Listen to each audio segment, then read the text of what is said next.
بسم اللہ الرحمن الرحیم۔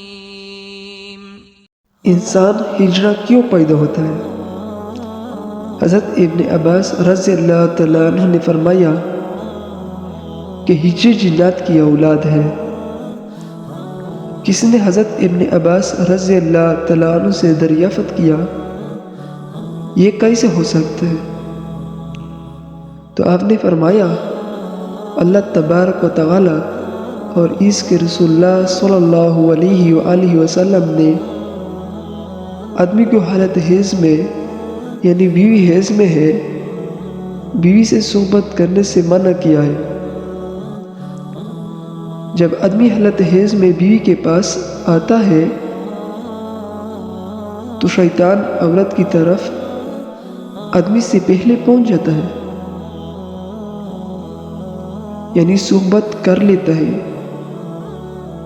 اس سے عورت حامل ہو جاتی ہے اور اولاد ہجرہ پیدا ہوتی ہے۔